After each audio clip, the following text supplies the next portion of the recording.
देवी देवता कोणाच्या शरीरामध्ये प्रवेश करू शकत नाही. ती देवताला जरी स्पर्श जरी केला मनुष्य देहाला तरी तो मनुष्य देह जळून हा खाक होऊन जाईल. ते रामायण सुरू झाले की हनुमान तिथं ऐकायला येतो प्रत्येक ठिकाणी. त्याचे जे शाक्त पंथ आहेत त्याचे जे योगिनी, शाकिनी, रंकिनी, शंकिनी, डंकिनी, इडा, पिंगला आणि सुषुमना ह्या सेपरेट होतात आणि कुंडली जेव्हा वरती उचलते तेव्हा व्यक्तीला किंवा मनुष्याला ती शक्ती पेलवत नाही. मग तेव्हा तो असं उड्या मारतो, आगीमध्ये चालतो. त्याला माता म्हणजे अशी देवी आहे की जिथं पाकिस्तानचे लोक तिला काहीतरी अम्मी जान म्हणून. सध्या एक आध्यात्मिक क्रांती आपल्याला दिसते इंटरनेटवर प्रेमानंदजी महाराजांच्या मार्फत, की ते युवकांना खूप अट्रॅक्ट करत आहेत. तर याचा फायदा युवकांना कसा होऊ शकतो आणि ते किती होतो? आता प्रेमानंद महाराज जी क्रांती घडवून आणतात ऍक्च्युअल मध्ये ती व्यक्ती साधी नाही. मी तर म्हणतो ते मनुष्यच नाही. जेव्हा महामारी आली, प्रत्येक 100 वर्षांत एक महामारी येते. मागच्या 100 वर्षापूर्वी प्लेट चालते आणि आत्ताच्या 100 वर्षानंतर ना कोविड आला. अजून 100 वर्षानंतर एक महामारी आणि महामारी आली की काहीतरी चेंजेस होतात. तर ह्या महामारीनंतर चेंजेस काय झालं तू बघशील की आता इंटरनेट खोल, फेसबुक खोल किंवा इंस्टाग्राम कुठेही खोल, सगळ्यात जास्त शक्ती काली, दुर्गा आणि प्रेमानंद महाराज वेगळे राधेचा प्रचार करतात. राधा फिमेल शक्ती.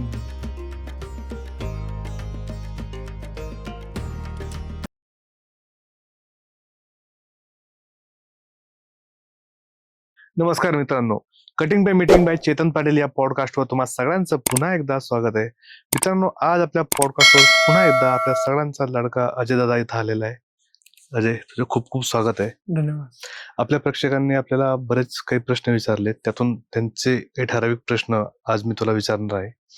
आपण बघतो की यात्रा असेल किंवा घरात कोणताही धार्मिक कार्यक्रम असला तर बऱ्याच लोकांच्या अंगात येतं किंवा वार येतं किंवा म्हणतो आपण की याच्यामध्ये नवनाथांचं वार आहे किंवा असं अमुक तमुक आहे. तर ते काय म्हणजे देवी येतात, देवता येतात का अजून कोणता प्रकार आहे? सांगायचं झालं चेतन तर देवी देवता कोणाच्या शरीरामध्ये प्रवेश करू शकत नाही. ओके. कारण की आपण आधी घेतलं की अरुणाम करुणाम तरंगी ताक्षी किंवा श्रीमाता श्री महाराग्नी श्रीमत सिंहासनेश्वरी चित अग्निकुंड संभूता देव कार्यासमता उद्यत भानु सहस्त्राबा कोटी कार्या कुशज्वाला. म्हणजे याचा अर्थ असा होतो की उद्यत भानु अर्थात सूर्य, कोटी कोटी करोड सूर्यांचं तेज जिच्यामध्ये निहित आहे. ती देवताला जरी स्पर्श जरी केला मनुष्य देहाला तरी तो मनुष्य देह जळून हा खाक होऊन जाईल. तर देवी सरळ अंगामध्ये येते ह्याचा तर मी निषेध करतोच. पण देवी नाही तर त्या देवीच्या योगिन्या एक सिंपल ह्याच्यामध्ये तुला समजू का, आता मी काली की माता दुर्गा मातेची सेवा करतो. ठीक आहे. आता मी माझ्या मृत्यूनंतर ना मी तिच्यामध्ये विलीन होणार. तर कुठे माझ्या आईचा जय जय घोष होतोय, जय जयकार होतोय. ठीक आहे. तर त्यामध्ये मी तिकडे उपस्थित, जसं आपण म्हणतो की रामायण सुरू झाले की हनुमान तिथं ऐकायला येतो प्रत्येक ठिकाणी. त्याचे जे शाक्त पंथ आहेत त्याचे जे योगिनी, शाकिनी, रंकिनी, शंकिनी, डंकिनी ह्या किंवा देवीचे जे भक्त असतात जे मृत्यूनंतरही अंश रूपाने चराचरामध्ये विवरत असतात. तर कुठं आईचा जय घोष किंवा काही कार्यक्रम चालू असतात ती व्यक्ती तिथं उपस्थित राहते. मग ती एक निर्मळ मनाचा व्यक्ती पाहते ज्याचं हृदय निर्मळ आहे. तर त्या व्यक्तीमध्ये ते सूक्ष्म देहाने प्रवेश करते. आता मी माझ्याच नावाचा जयघोष करू शकतो का? सपोज मी अंबाबाई आहे तर मी म्हणेन काही राजा उधे होते, तू म्हणे का चैतन दादा की जय, असं म्हणू शकत नाही. मग मी कोणाचा जयघोष करणार? ज्या देवीच्या मी तत्वामध्ये विलीन होतो मग मी त्या देवीचा जयघोष करतो. मग तिच्या नादामध्ये मी नाचतो, गातो. तो बघशील अंगात येणारे लोक वेगवेगळ्या प्रकारे एक विशिष्ट मुद्रामध्ये नाचतात, ओरडतात, गातात. तर तो भक्तीचा उत्साह असतो. भक्तीचा उत्साह असतो जेणेकरून कुंडलिनी वरती उचलले जाते. मूलाधार चक्रापासून जेव्हा इडा, पिंगला आणि सुषुमना ह्या सेपरेट होतात आणि कुंडली जेव्हा वरती उचलते तेव्हा व्यक्तीला किंवा मनुष्याला ती शक्ती पेलवत नाही.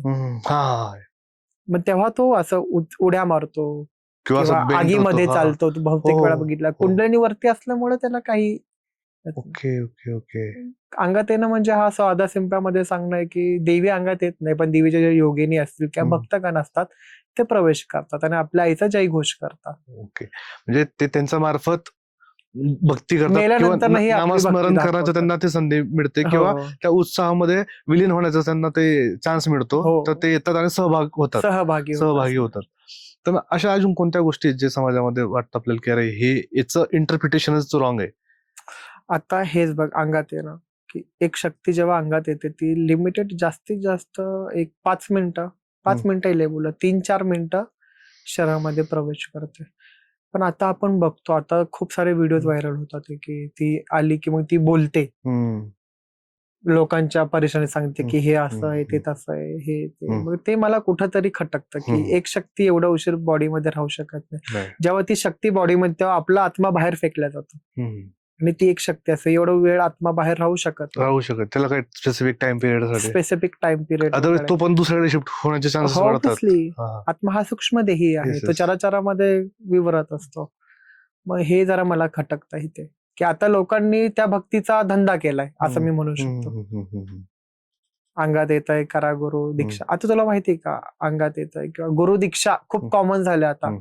दीक्षा घेतात, गुरु करतात. पण दीक्षा म्हणजे काय? दीक्षा म्हणजे गुरुचा सगळ्यात अंतिम ज्ञान. ओके. आता तू शाळा शिकतो, एखाद्या व्यक्ती, सपोज तू कॉलेज केली, शाळा शिकलास, मग एंडला तुला डिग्री मिळेल ना, पदवी. याचा अर्थ काय, तू त्याच्यामध्ये निपुण झालास, तुला सगळ्या काही गोष्टी त्याच्यामध्ये अवगत झाल्या. पुढचा प्रवास तुला जर काही पुढे आता एखादा डॉक्टर आहे, डॉक्टरचं सर्टिफिकेट त्याला कधी मिळतं? डिग्री. त्यांनी सगळं शिकल्यानंतर त्याला डिग्री मिळते, त्यानंतर तो डॉक्टर होतो. बरोबर. जर व्यक्ती इथं काही शिकतच नाही, त्याला आधी सर्टिफिकेट दिले, मग नंतर पुढे तो काय करणार? म्हणून आधी तंत्र गुरु शिकवतो. गुरु नाना प्रकारे परीक्षा बघतो. तो आर्थिकरित्या छळतो, तो मानसिकरित्या छळतो, खूप छळ करतो शिष्याचा. खरं सांगतो, मी स्वतः शिष्य केलेत म्हणून मी तुला सांगतो. आणि तरी तो शिष्य त्या गुरुपाशी टिकून राहिला, तर मग तो गुरु त्याला दीक्षा देतो. डायमंड प्रोसेस, जसे हिऱ्यांवरती चमक घासला जातं. आणि गुरु दीक्षा द्यायच्या वेळी एक मंत्र देतो, मग शिष्याने आयुष्यभर त्या मंत्राचा जाप करून तो साध्य करावा. तो सिक्रेट ठेवावा लागतो. सिक्रेट ठेवावा लागतो. गुरु मंत्र त्यास म्हणतात. पण आता काय झालं, गुरु दीक्षेचा नुसता बाजार उच्चारला. आधी फोन केला त्याला गुरु दीक्षा, अरे तुम्ही शिकवत त्याला. लोकांना गुरु आणि गुरु दीक्षाच कळत नाही, तर आता पुढे काय बोलणार? त्याचं महत्वच कमी करून टाकलंय लोकांनी यासाठी. पैशाच्या मागे सगळे वेडे झालेत असं म्हणू शकतो. बरोबर आहे. आता आपण बघतो की गाणगापूरमध्ये पण आपण बरेच व्हिडिओ बघतो की तिथं जे आलेले भक्त असतात किंवा ज्यांना कसली तरी बाधा झालेली असते, ते एकदमच तिकडे आरतीच्या वेळेस पार खांबावर चढतील किंवा मग बाकीचा, म्हणजे असं एक साधारण माणूस करू शकत नाही. डोकं आपटतील, त्यांना दुखत पण नाही, बेंड होतात पूर्ण असे. तर तो कसला प्रकार आहे? गाणगापूरचा उल्लेख काढलास, बहुतेक तुला माहित नसेल, आज श्री नरसिंह सरस्वतीची जयंती आहे. गाणगापुरामध्ये आज त्यांचा प्रकट दिवस आहे. नरसिंह सरस्वती एक अतिशय दत्तांचे ते कलियुगातले दुसरे अवतार मानले जातात. पहिले श्रीपाद श्री वल्लभ, दुसरे नरसिंह सरस्वती, मग श्री स्वामी समर्थ, आणि अजून सुद्धा आहेत बरे पुढे. तर विषय असा आहे गाणगापुराचा, जेव्हा मूळ स्थान हे संगम आहे, संगमातिथी, जेव्हा व्यक्ती स्नान करून येतो, तेव्हा जे प्रेत आहे, दत्त तत्वच एक अलौकिक तत्व आहे की जे अजून सुद्धा चराचरी, की दुपारी 12 वाजता करवीला भिक्षेला जाणारच, कृष्ण तटे अनुष्ठान करणारच, म्हणजे जे चराचरामध्ये फिरणारं तत्व आहे दत्त. जेव्हा एखादी आत्मा, आता जसं तू म्हंटल की ते असं का करतात, आता एखादे मृत शरीर आहे, मृत शरीराच्या ज्यांना कसं सांगू तुला आता मी, की कालमृत्यू आलेला, कालमृत्यू म्हणजे वेळेच्या आधी मृत्यू होतो, ऍक्सिडेंट मध्ये म्हण, अकाल मृत्यू, कालमृत्यू, ज्यांना सुसाईड अटेम्प्ट करून जे मरतात. तर देवानी एक आयु लिहून ठेवलेली तुमची, की तुम्हाला एवढं वर्ष पृथ्वीवरती राहायचंय. जर तुम्ही तुमचं शरीर संपवला, त्याचा आधी रूल ब्रेक केला, तर तुम्हाला तरी तेवढ्या वर्ष पृथ्वीवरती राहावंच लागतं. मग ती व्यक्ती काय करते, जसं मी आधी सांगितले की देवाचे गण एकदम पवित्र शरीर बघतात, त्यामध्ये प्रवेश करतात. तर अशा जे एंटिटी असतात ते कुंकवत असलं शरीर बघतात. घाबरट व्यक्ती, जो छोट्या छोट्या गोष्टीला घाबरतो, अशा व्यक्तीच्या शरीरामध्ये प्रवेश करतो. राहणार कुठे? जे मेंटली वीक असतात त्यांच्या शरीरामध्ये तो प्रवेश करतो, आणि तो राहणार कुठे ना, कारण की एवढं वर्ष त्याला भटकायचंच आहे. गाणगापुरामध्ये त्याच्यापासून मुक्ती मिळते, की देव काय म्हणतो, तुम्ही तुमच्या शिक्षा तुम्ही भोगायची, तुम्ही आधी तुमचं शरीर संपवलं काही कारण, मग तिथं सेपरेट होण्याची प्रोसेस असते. पण ती आत्मा त्या शरीरामधनं बाहेर निघू शकत नाही, मग त्याला निघायची नसतं, म्हणून ती त्या शरीराचा छळ करते.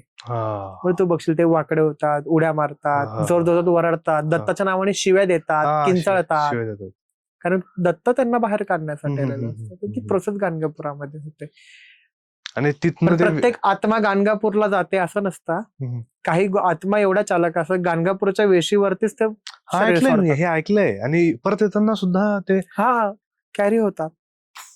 कारण ह्या गोष्टी माझ्या डोळ्याने मी बघितलेल्या आहेत म्हणून तुला सांगू ते वाट शकतो. बघतात की आता मध्यंतरी 4-5 महिन्यांपासून माझ्यासारखा गाणगापूरला येणं जाणं आहे. मला काल बी गाणगापूरला जायचं होतं. हा, पण आपलं. तब्येत ठीक नसल्यामुळे मी म्हणजे ते वेशीवरच थांबतात हो वेशीवरच थांबतात. आणि रिटर्न येताना परत हो त्याच माणसाच्या आता ह्याच्यात त्याचं सोड. जिथनं ते आत्मा बाहेर निघतात. आपण म्हणतोय गाणगापूरला गेलोय आपण, तर आपले सगळे आत्मा निघून जातात. पण तिथनंही काही आत्मा घरी येतात. खाण्याच्या बाबतीत सुगंध घेतलं, अत्तर घेतलं, ओके त्याच्यासोबत ते ओके घरी येतात. म्हणजे अल्टरनेट चेंज होतात ते हो याच्यात त्याच्यात. ह्याच्यातनं त्याच्यात, त्याच्यातनं ह्याच्यात swapping. चालू असतं त्यांचं. बापरे, कठीण आहे, कठीण आहे, कठीण आहे. त्यावर प्रॉपर उपचार पद्धतीच करायला गाणगापूरला गेलं लागतात. तरी एक 70-65% तुम्हाला त्याच्यामध्ये आराम मिळतो असं हो ना? म्हणू शकतो. 100% नाही म्हणू शकत. आता मला तसं आधी काही- होतं, हा. पण आता ही गाणगापूरमध्ये तेवढीच शक्ती आहे. पण ती शक्ती एवढी उदयास आली आहे का अजून, नाही तर ही बघण्यासारखी गोष्ट आहे. गोष्ट आहे. आता मला कसली बाधा नाही आणि मी फक्त दर्शन निमित्ताने मला तिकडे जायचंय, तरी मला त्रास होऊ शकतो का येताना किंवा नाही, जर तुझं मन निर्मळपणे तू जातो दत्ताच्या भेटेल, दत्त आपल्या भक्तांना कधीही त्रास होऊन देणार त्रास नाही. होऊन देणार नाही. पण तिकडे जाऊन जर तुझ्या मनामध्ये काय आडाळ गळा आला तर मग दत्त म्हणून जा ह्यांना घेऊन. नाही घेऊन जायचं. हे कमी करीतले काही लोक. कमी कर. अच्छा, अच्छा. आणि आता जे लोक तंत्र साधना वगैरे करतात त्यांना मग कामाख्याला जाणं कंपल्सरीच आहे का तिकडनंच कसं गेल्यानंतर? आहे तंत्रामध्ये जर तुम्ही दीक्षा घेताय, इव्हन कोणत्याही दशमहाविद्यांची तुम्ही साधना सुरू करताय, साधण्याच्या स्टार्टिंगला किंवा साधण्याच्या एंडिंगला तुम्हाला कामाख्याला जाणं हे कंपल्सरी आहे. कामाख्या कारण की कसं आहे, जे मूळ शक्तिपीठ आहेत ते 108 आहेत. त्यामधले आपल्याला 52 माहिती आहे. 52 शक्तिपीठांमधनं काय खूप सारे शक्तिपीठ हे लुप्त झाले. आता ओरिजिनल शक्तिपीठ नाहीत, पण जे ओरिजिनल वाले शक्तिपीठ आहेत ना ते फक्त 3 आहेत. एक शारदापीठ होतं पाकिस्तानमध्ये पीओके मध्ये, ते आता उद्ध्वस्त केलं. दुसरं जे आहे ते हिंगलाज देवी, तेही पाकिस्तानमध्ये आहे हिंगोलमध्ये. आणि तिसरी कामाख्या, जे मूळ पीठ आहे. म्हणून तुम्हाला मूळ पीठची यात्रा करणं. आणि आश्चर्य होईल की आपल्या महाराष्ट्रामध्ये सुद्धा मूळ पीठ आहे देवीचं, जे कधी उद्ध्वस्त झालं नाही. मातृलिंग. आता आपण म्हणतो की देवी सतीचे त्रिनेत्र जिथं पडले त्याला लोक नैना देवी म्हणतात, पण नैना देवी नाही येते. करवीर निवासिनी अंबाबाई कोल्हापूरची महालक्ष्मी, तिथं जेव्हा आपण एंटर करतो पहिला आपल्याला महाकाली दर्शन घ्यावं लागतं, मग महासरस्वती, एंडला महालक्ष्मी, मग एंडला महासरस्वती होते. पण त्याच्यावरती शक्तीपीठ आहे ना देवीच्या डोक्यावरती, ज्याला मातृलिंग म्हणतो आपण, ते मूळ पीठ आहे. बरोबर. आता तो एक उल्लेख केला की पीओके मध्ये आपला शक्तीपीठ होतं जे उद्ध्वस्त झालं असेल, भविष्यामध्ये जर ते रिनोव्हेट करण्यात आलं तर त्याची जी पॉवर असते किंवा ती शक्ती असते नाही रे, कसं असतं की मूळ मूर्ती कितीही सुंदर असू दे, मूळ मूर्ती एकदा नष्ट झाली, तुम्ही त्याच्यासारखी मूर्ती बनवायचा कितीही प्रयत्न करा, मूर्तीच नष्ट केली, देव तो असेल ठीक आहे, पण ती मूर्ती असू शकते. पीओके मध्ये शारदापीठ म्हणजे एवढं सगळ्यात उच्च पीठ आपल्या भारतामध्ये, की जो व्यक्ती शारदापीठावरती बसेल तो अख्ख्या ब्राह्मण समाज किंवा अख्ख्यांचं प्रतिनिधित्व करणार, पूर्ण सनातन किंवा हे जे शेवटची व्यक्ती शारदापीठावरती बसले ते होते आदिगुरु शंकराचार्य, ज्यांनी पूर्ण भारतात प्रचार केला. शंकराचार्य, रामानुजाचार्य शंकराचार्य हे शैव संप्रदायापासून येतात. शंकराचार्यांबद्दल मी वारंवार तुला सांगत आलो. शंकराचार्य त्या गादीवरती बसले आणि मला वाटतं त्यांच्या 4-5 वर्षांमध्ये त्यांचा देहत्याग केला असेल त्यांनी. ते ऑटोबायोग्राफी ऑफ योगी ते त्यांच्यावरच आहे ना, आय गेस. हो, नाही मला एकदा चेक करायला लागेल ते. आता तू शारदापीठ किंवा देवी साधनेबद्दल जाणून घे हिमालयाचा. ओम स्वामींचं एक बुक आहे द 13 मंथ्स ऑफ हिमालया, ते खूप उत्तम आहे समजण्यासाठी. तू आता वेगवेगळ्या ठिकाणी जात राहतो, तू जेजुरीला गेला होता, आता तुला गाणगापूरला जायचंय, कामाख्याला तू जात राहतो नेहमी, तर प्रत्येक देवस्थानाची एनर्जी तू आयडेंटिफाय केलं असेल, व्हायब्रेशन प्रत्येकाचे वेगवेगळे असतात. तर कामाख्यामध्ये गेल्यानंतर काय तुला डिफरन्स जाणवतो एनर्जीच्या स्वरूपात किंवा तिकडचं वाईब्स? कामाख्या अलौकिक शक्ती आहे रे, म्हणजे सामान्य माणसाला पण जाणवते का? ऑब्विसली.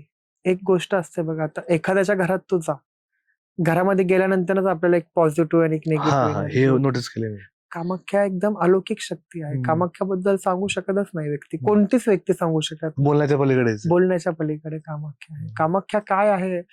नाव दिलं कामाख्या, कामेश्वरी, जी कामनाची सदैव पूर्ती करणारी आहे. हम्म. कामाख्यामध्ये दशमहाविद्यांचे मंदिर आहे. त्यातले 3 महाविद्या तुला आतमध्ये मिळतील. जसं आपण तुला कामाख्या मंदिरामध्ये आणि कोल्हापूरच्या मंदिरामध्ये एक साम्य मिळेल. हम्म. कोल्हापूरला आपण बघतो महालक्ष्मी, महासरस्वती आणि महाकाली. हम्म. कामाख्यामध्ये जेव्हा तू जातो तिथं कालीच्या स्वरूपात कामाख्या स्थित आहे. सरस्वती स्वरूपात मातंगी स्थित आहे. तांत्रिकांची सरस्वती तू तिला म्हणू शकतो. सरस्वती तांत्रिक फॉर्म म्हणजे मातंगी आणि देवी लक्ष्मीचा तांत्रिक फॉर्म म्हणजे कमलात्मिका. तर मंदिरामध्ये तिथंही 3 देव आहे. म्हणून ही जी कोल्हापूरची महालक्ष्मी म्हणता तुम्ही, अंबाबाई म्हणता, ती राजराजेश्वरी, ती स्वतः कामाख्या आहे. ती स्वतः ललिता अंबिका आहे. आता अजून असं कोणतं शक्तीपीठ असेल किंवा धार्मिक स्थळ असेल जिथे तुला जायची खरंच इच्छा आहे? आता बऱ्याच लोकांना म्हणजे बरेच साधू जेव्हा व्यक्त होतात इंटरनेटच्या माध्यमातून, तर त्यांना तसंच एनर्जीचं व्हायब्रेशन किंवा एक वेगळी काइंड ऑफ एनर्जी असते जिथं टाइम थांबतो, ते असं कैलाश पर्वतचा किंवा कैलाशचा जो एरिया आहे तिथं. तर तुला असं काही इच्छा आहे की तिथं हिंगलाज माता. तर तिथं म्हणजे ऐकलं असेल तू काही किस्से तिकडचे? अरे हिंगलाज माता म्हणजे अशी देवी आहे की जिथं पाकिस्तानचे लोक तिला काहीतरी अम्मी जान म्हणून तेही तिकडे जातात आणि आपले हिंदू लोकही जातात. खूप दिव्य एनर्जी आहे. हिंगलाज म्हणजे सांगायचं झालं की जेव्हा शक्तीपीठ ची शक्ती उत्पन्न करायची होती, म्हणजे शक्तीपीठातली जी शक्ती होती जी सूक्ष्म रूपांमध्ये होती त्याला उदयास आणायची होती, तेव्हा ते कार्य महादेवाने गणपती आणि कार्तिकेस सोपवलं. तेव्हा ते भ्रमण करता करता हिंगल प्रदेशमध्ये आले. हिंगोल प्रदेशमध्ये तिथं हिंगोल नावाचा एक दैत्य होता. तो दैत्य गणपतीच्या मागे पडतो की तू आमच्या राज्यामध्ये आला कसा. तर गणपती पळत पळत त्या शक्तीपीठापाशी जातो, त्या गुहेत जातो. त्या गुहेमध्ये जाऊन तो जोरात आईला आवाज देतो त्याच्या की आई. तर तिथनं त्या एका लेकराच्या हाकेने जी देवी तिथं प्रकट झाली, म्हणजे ज्या शक्ती सूक्ष्म शक्तीपीठाला जी उत्पन्न होऊन साकार स्वरूपामध्ये आली, ती म्हणजे हिंगलाज देवी आहे. म्हणून तिने हिंगोल जो राजा होता, दैत्यराज होता, त्या दैत्याचा वध केला म्हणून तिचं नाव हिंगलाज पडलं. पण ती आहे मुळात कालीच. अगदी अगदी बरोबर. म्हणजे त्या गणपतीला तिने अभयदान दिलं किंवा प्राणदान दिलं, अशी ती हिंगलाज शक्ती आहे. अतिशय म्हणजे प्रकट आहे रे. म्हणजे मी सांगू काय तुला. अगदी अगदी. जसं तू सुरुवातीला सांगितलं की आता दीक्षा घेणं किंवा देणं हे खूप सोपं झालंय. सोपं म्हणजे ते ऑथेंटिक नसतं, बऱ्याच ठिकाणी फसवेगिरी होते किंवा मग जे आपले हे साधक असतात त्यांची त्या लेवलची कॅपॅसिटी पाहिली जात नाही. जसं आधी गुरु चेक करायचे की तू कॅपेबल आहे का, मग त्याला मानसिक पद्धतीने पण चिडवायचे. थांबवतो तुला मी एक गोष्टसाठी. इथं साधक चुकतो. साधकाने गुरु शोधायचा नसतं, गुरु साधकाला शोधतो. गुरु शिष्याला शोध देतो, शिष्य कधी गुरुला शोध. जर शिष्याची एवढी कॅपेबिलिटी असते की त्यांनी गुरुला शोधलं असतं, तर मग त्याला गुरुची गरज काय? काय गरज? गुरुला माहिती असतं आपला शिष्य कोण आहे, आपण त्याच्यापर्यंत कसं पोहोचू शकतो, आणि तो बरोबर त्या शिष्यापर्यंत पोहोचतो. हे माझा पर्सनल अनुभव आहे. आता बरेच जे मुलं पॉडकास्ट बघतायत त्यांना खरंच वाटतंय की त्यांना काली मातेची सेवा करायला पाहिजे. त्यांना ते एनर्जी अट्रॅक्ट करते बऱ्याच ठिकाणी in right way. Okay, attachment वाढते. जसं तुला आता तू आई बघतो, तर आईचं लेकरूचं ते नातं आहे, ते त्याला काही का बाबा त्याला काही कारण नसतं की मला वाटतं की त्यामध्ये आई बघतोय तर मी मानतोय आई. तर ते तसंच आहे. जसं आता श्रीकृष्णामध्ये मीराला पती दिसले तर ते प्रत्येकाने आपलं नातं ते डिफाइनिंग करायचं असतं. तर ह्या सिनेरिओमध्ये ज्या लोकांना वाटतं की मी आईची सेवा करावी किंवा पुढे जाऊन मला ह्या दशम महाविद्याचा मला अभ्यास करायचा आहे, तर त्यांनी कशी सुरुवात करायला पाहिजे? नाम जपापासून सुरुवात करावी त्यांनी. मी तर सांगेन सगळा मंत्र घेऊ शकत नाही व्यक्ती, कारण की मंत्राची एनर्जी खूप असते, व्हायब्रेशन खूप असतात मंत्राचे. ते व्हायब्रेशन सुद्धा व्यक्तीच्या बॉडीला सोसवले पाहिजे. हळूहळू नाम जप, मग नाम मंत्र, मग ते तू सांगू शकतो? गुरु आपोआप येतो. ते नाम जप आपल्याला म्हणजे सगळ्यांसाठी, आपल्याला सगळ्यांसाठीच आहे. तू सांगून दाखव. म्हणजे एक गोष्ट सांगू का, तर आपल्याला स्वतःला जर घरात धनसंपदा असेल, धनाची प्रॉब्लेम असेल किंवा देवापर्यंत पोहोचायचं असेल, भुक्ती मुक्ती प्रदे देवी ललिता अंबिकाय नमः असते, तर ललिता नावाचा जप करावा जेवढं शक्य होईल तेवढं. ललिता ललिता ललिता ललिता ललिता. कारण ते देवी अशी की करंगळे नख उत्पन्न नारायण दशाकृती, जिच्या करंगळीच्या नखातनं नारायणाचे विष्णूचे 10 अवतार उत्पन्न होतात. बापरे. हा, मग ती शक्ती काय आहे? ती आहे ललिता अंबिका, ललिता त्रिपुर सुंदरी. तर ललिता ललिता नाव जप करावा. किंवा आपल्याला कोणाला कालिकी मातेचं फॅड असतं, तर ओम काली काली काली केलं. म्हणजे स्पेसिफिक 108 वेळेस ते माळा, असं काही नाही, जसं आपल्याला पॉसिबल आहे जसं पॉसिबल आहे. उठता बसता खाता पिता चालता फिरता तन मन धनानं तन मन लागलं मन पाहिजे. लागलं पाहिजे. देवापर्यंत फक्त एकच आवाज जातो, जो अंतर्करणात निघतो, पण तो कधी निघतो? खरे. आणि आता प्रेमानंद महाराज सुद्धा म्हटलात की कलियुगात इतकं सोपं करून टाकलंय देवापर्यंत पोहोचायला. फक्त नाम जप आहे, नाम जप. म्हणजे आधी लोक फार अरे, हिमालयात जायचे, तपश्चर्या करायचे. नाती तंत्र हा, नाती मंत्र हा, नाती स्तोत्र हा, नाती यज्ञ हा, नाती मुद्रा हा, नाती यंत्र हा, नाम जपे सदा कामाख्या फलप्रभूती. वा, बस एवढंच आहे. खरंय खरंय, अगदी बरोबर. म्हणजे त्यांनी तिथून सुरुवात ते करू शकतात. नाम जप करावे. कारण की मनुष्याला बघ, एवढं आपण कॅपेबल नाही की आपण सगळं पद्धत. आता गायत्री म्हणतात, गायत्री ओम भूर्भुवः स्वः तत्सवितुर्वरेण्यं भर्गो देवस्य धीमहि धियो यो नः प्रचोदयात्. ही गायत्री म्हणायच्या आधी 365 आधी मुद्रा कराव्या लागतात.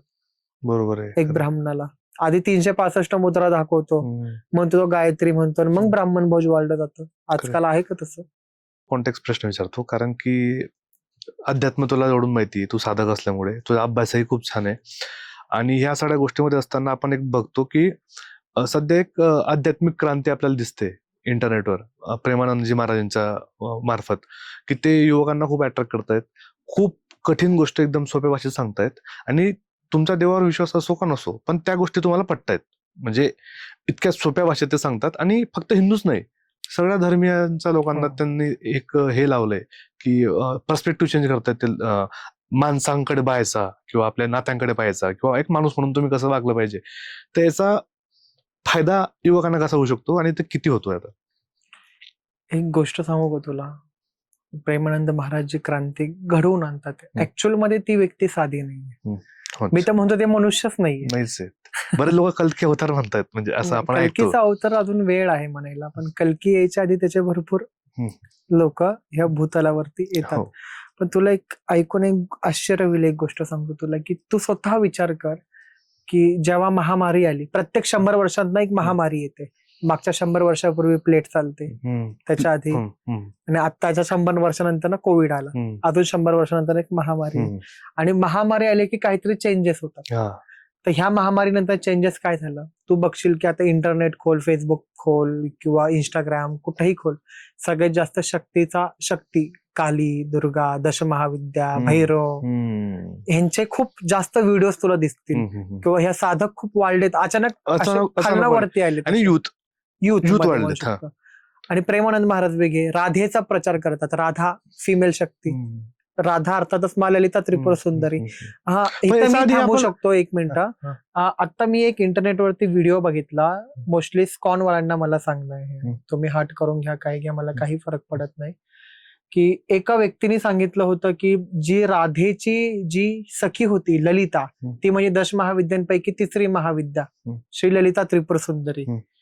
तर आधी तुम्ही थोडासा अभ्यास करा ना. म्हणजे जिथं आपल्याला ज्ञान नाहीये कोणत्या गोष्टी, तिथं आपण ज्ञान पाजळू नये, हे मी तुम्हाला सांगू इच्छितो. आणि जोपर्यंत तुम्हाला कोणत्या गोष्टीवरती आणि कोणत्या तत्वावरती, तत्व काय तेच माहित नाही, तुम्ही तोंड आपलं खोलू नका. कळलं? ललिताचा पहिला ललित शास्त्र मी वारंवार सांगत आलोय की करंगळे नख उत्पन्न नारायण दशाकृती.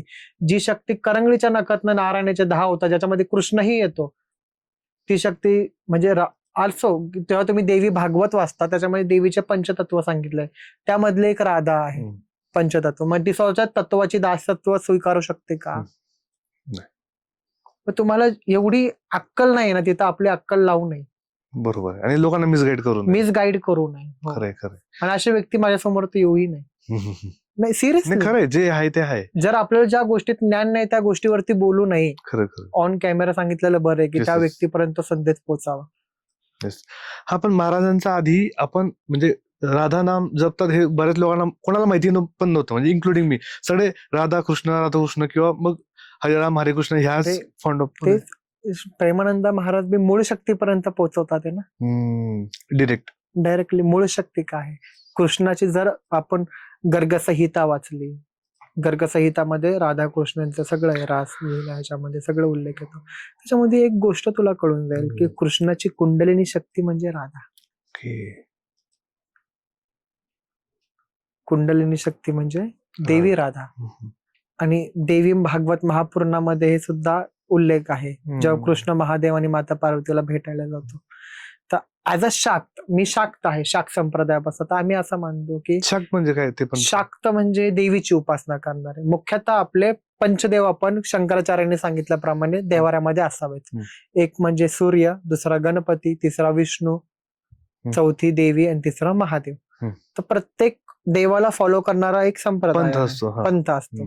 तर शिवाला फॉलो करणारा आहे तो मोस्टली शैव. उत्तर भारतीय मोस्टली शिवाकडे जास्त हा, अट्रॅक्ट होतो आणि शैव. खाली मधले जे लोक आहेत बघ, मधली मधली जी लोक आहेत, तू बघशील तर मधला जो पट्टा आहे अख्खा, तिथं महाराष्ट्र धरून अयोध्या, थोडा अयोध्या आलं किंवा मथुरा आलं, हे सगळं तिथं वैष्णव दिसतात. पण तिथनच मधल्या पट्ट्यापासून जेव्हा तू त्या साईडला जातो, खालच्या साईडला, तर तिकडे सगळे तुला देवी उपासक दिसते. कलकत्ता, ओडिसा, शाक्त. आणखीन खाली आले की सौर्य दिसतात. आणि आपल्या महाराष्ट्रामध्ये गणपतीची जास्त उपासना करतो आपण. खरे बरोबर ना? तर जे गणपती सेवा करतात ते गणपती म्हणतात ते गज, सूर्याला वंदणारे ते सौर्य, सूर्याला वंदणारे आदिवेताची सेवा करतात, आदिवेत, की सर्व काही एकच आहे. विष्णूला मानणारे वैष्णव, ते द्रविडमध्ये येतात ना? हा, विष्णूला मानणारे हे वैष्णव, शिवाला मानणारे शैव आणि शक्ती तत्वाला मानणारे हे शाक्त. तर ऍज अ आम्ही शाक्त, जसं देवी भागवत महापुराणामध्ये सांगितल्याप्रमाणे असा आम्ही विश्वास ठेवतो की देवीचा आणि महादेवाचा संवाद चालू असताना देवीने जे स्वरूप धारण केलं महादेवाला रिझवण्यासाठी, तो बघशील की महादेवाला म्हणतो आपण कर्पूर गौरम करुणावतारम संसार सारम भुजगेंद्रहारम सदा वसंतम हृदयारविंदे भवम भवानी सहितम नमामि. कर्पूर गौरव, कपुरासारखा गोरा असणारा महादेव. आणि कृष्ण हा कृष्णवर्णी म्हणजे कोण? काळवर्ण. तर देवी कालीनी जे स्वरूप मेल फिमेल मध्ये धारण केला तो होता कृष्ण. आणि शिवाने जे फिमेल स्वरूपात धारण केलं ती होती राधा. राधा बघ गोरी आहे, नाजूक आहे, कपुरासारखी गोरी वर्णी आहे. आणि कृष्ण कालीसारखा काळा आहे. आणि इथं एक येईन की क्लीम म्हणजे बीच सांगू नये, पण हे कलियुगच असं चाललंय की मिसगाईड होतं ते लोक. क्लीम हे कालिकेचं बीज मंत्र आहे आणि क्लीमच बीज मंत्र कृष्णाचा सुद्धा आहे. दशमहाविद्या, कृष्णाचे विष्णूचे अवतार काय? 10. बरोबर, 10 अवतार विष्णूचे, तसे दशमहाविद्या आहेत. दुसरं की बहीण भाऊ एक तत्वापासून उत्पन्न होतात. मग पार्वती आणि विष्णूला बहीण भाऊ म्हणून दाखवतात. बरोबर. आणि दुसरी गोष्ट की कोणताही देव बघतो, महादेव बघ दिगंबर अवस्थेमध्ये आहे, ब्रह्मदेव दाढी वगैरे आपली वाढवलेला बाबा, पण विष्णूला सजायला आवडतं, त्याला नटायला, त्याची पूजाच करा, त्याचा शृंगार करा. प्रत्येक अवतारामध्ये विष्णूचा शृंगार होतो. मग इथं आपल्याला लिंक लागते काहीतरी, की आम्ही असं म्हणतो की विष्णू म्हणजे आई आणि आई म्हणजेच विष्णू. अगदी बरोबर आहे. आणि असं ना तसं करून आम्ही शक्ती, आता देवीला म्हणलं गोविंद रूपिणी, गोत्री रूपिणी, सृष्टी करते गोविंद रूपिणी, ऐमकारी सृष्टी रूपाय, ह्रीमकारी प्रतिपालिका, ह्रीम महालक्ष्मी स्वरूप धारण करून जी पालन करते. आणि तर दुर्गा चालिसामध्ये नमो नमो अंबे सुखकर्णी, नमो नमो दुर्गे दुःखहरिणी, निराकार है ज्योति की तोहारी, तिहु लोक फेली उजारी, धरा रूप नरसिंह को अंबा, प्रकट भई फाड़ कर खंबा, रक्षा करी प्रहलाद बचायो, हिरण्याश को स्वर्ग पठायो, लक्ष्मी रूप धरी जग माही, श्री नारायण अंग समाई, नमो नमो दुर्गे सुखकर्णी, नमो नमो दुर्गे दुःखहरिणी. की जिथं इथं बी देवी आणि विष्णू एक तत्व सांगितलेलं. पण काही आत्ताच नाही म्हणू शकत, पण वैष्णवांनी वारंवार शाक्त पंथावरती प्रहार केला. त्यांनी एवढं शाक्त पंथेविषयी एवढं मिसगाईड केलं लोकांना की हे बली देतात, बली बंद करा. भैरवाची आणि देवी कालीची पूजा करायला अजूनही आपण घाबरतो की यांना घरात ठेवलं काहीतरी. अगदी आपण त्याच्यावर पॉडकास्ट घेतलाच आहे की फोटो लावायला पण आपण विचार करतो. लोक घाबरतात, कुठून आली ही भीती? अरे आई आहे ती जी आपल्या लेकरांसाठी जिने कालाचा सुद्धा नाश केला. खरंय. मणिमल्ल दैत्यासाठी दैत्य होते, पण तिने आई म्हणून त्यांना बघितलं. हम्म. जी महादेवाला सुद्धा गिळायला बसली. हम्म. अशा करुणामयी आईला तुम्ही घरात ठेवायला घाबरता. घाबरतात. मग हे मिसगाईड केलं कोणी? तर खरंय. वैष्णवांनी केलं. खरंय. आणि अजून सुद्धा ते तेच करतात आहेत. खरंय. मग तुम्ही क्लीम बदला नाही तर काही बदला. एवढं ग्रंथ जेव्हा आपण खोलामध्ये घुसतो तेव्हा कळतं, अरे आपलं तत्व सगळं एकच आहे. एकच आहे. मग आपण का भांडतोय? खरंय. आता आपण बघ, तुम्ही सांगितल्याप्रमाणे की आपण नामस्मरणाने सुरुवात करायला पाहिजे. मग तुम्ही ललिता ललिता हे नामस्मरण करू शकतो, किंवा मग जय महाकाली, काली काली काली, तुमचं मन ज्या ज्या नावाने देवापर्यंत ओढलं जातं. जातं हां, बस. तो तुम्ही घेऊ शकतो. किंवा आता राधा राधा राधा, समजा मी एका नामस्मरणाला सुरुवात केली आणि मी पुरा भक्तिभावाने करतोय, तर माझ्यात कोणते कोणते बदल मला दिसतील, आणि ते साधारण आता डिपेंड करतं की माझे अटॅचमेंट किती वाढतं, किती टाइम लागू शकतो, पण एक काही नोटीस करतो आपण, काही बदल ते म्हणजे तू तुझा अनुभव सांगू शकतो. कसं आहे माहितीये का, तू दैव किंवा तुझा आराध्य कोण आहे त्याच्यावरती डिपेंडेड आहे. एक स्टेज अशी असते की व्यक्ती हळूहळू देवाच्या स्वरूपामध्ये धारण होतो स्वतःच. आता माझी आराध्या काली आहे. कालीचं स्वरूप काय? उग्र आहे, तामसिक आहे. मी तामसिक होणार. कोणाची राधा असेल ती सौम्य होणार. कळलं? लक्ष्मी असेल तो राजसिक होणार. पैसा पाणी त्याला हवं, नीटनाटकपणा पाहिजे असं. तर हेच बदलाव आपण जेव्हा एक देवाचं नामस्मरण करतो वारंवार, तर ते देवाचे गुण आपण आपल्यामध्ये धारण करायला लागतो. आणि देवीच्या नामस्मरणाचा एवढा चांगला फायदा की आपण प्रत्येक स्त्रीमध्ये आहे पाहायला लागतो. कारण तेव्हा आपलं शक्ती तत्व, स्त्री तत्व काय ते समजतं. आपले विचार बदलतात. आपले विचार बदलतात. वा वा. आणि काली तत्वच असे की जेव्हा व्यक्ती कालीला स्मरतो, कालीची साधना करतो. दश महाविद्यांपैकी पहिली कालीच का दाखवली तुला सांगतो. काली जेव्हा बघशील ती दिगंबर अवस्थेत आहे, नग्न स्त्री. जेव्हा एक व्यक्ती एक नग्न स्त्रीमध्ये सुद्धा मातृभाव पाहायला लागतो, तर ते काय, कोणत्या लेवलची शक्ती असेल ती शक्ती. मग जेव्हा एक नग्न स्त्रीमध्येही तुला आई दिसते आहे, काही कामुक विचार, काम भावना तुझ्या मनामध्ये नाही, तिकडच तू जिंकलास. आणि काली डायरेक्ट कैवल्य मोक्षापर्यंत घेऊन जाणारी शक्ती आहे. वा. खरंच भारी वाटतं रे. म्हणजे तुम्ही इथे येतात आणि खूप अशा काही गोष्टी असतात ज्या आम्ही कुठे पाहू शकत नाही ना, कोणत्या पाठ्यपुस्तकामध्ये आणि कोणत्या युट्यूब चॅनलवर, किंवा तिथं मिसगाईड होण्याची शक्यता खूप जास्त असते. तर अशी एक हक्काची व्यक्ती जी आपल्या सगळ्या प्रश्नांची उत्तरं देते. आणि म्हणतो याच्यातले बरेच प्रश्न जे होते ते प्रेक्षकांनी विचारले होते, तर मला खरंच भारी वाटलं की या बऱ्याच प्रश्नांची उत्तरं मिळालीत. कारण की ते आपल्याला पचनी पण पडायला पाहिजे, झपायला पाहिजे. कारण की अध्यात्म म्हटलं की खूप मोठा टॉपिक असतो. त्यात अध्यात्मा बाबतीत मी संग्रह आहे. मला फक्त तुम्ही प्रश्न करा. अगदी अगदी अगदी. आणि ते कसं आहे, प्रत्येक प्रश्नाची उत्तर आपल्याला क्लॅरिटी झाल्यानंतर मग नवीन प्रश्न येतात, आणि हळूहळू मग आपण त्यात हुशार होत जातो. तर मला वाटतं की आजचा हा पॉडकास्ट आपण एवढाच ठेवूयात, आणि मिळालेल्या प्रश्नांची उत्तरं ते आत्मसात करतील, आणि ऍटलिस्ट त्यांची भक्ती सुरू ठेवतील किंवा सुरू करतील. त्यांना आता मार्ग मिळालाय. तर आय होप तुम्हाला हा पॉडकास्ट आवडला असेल.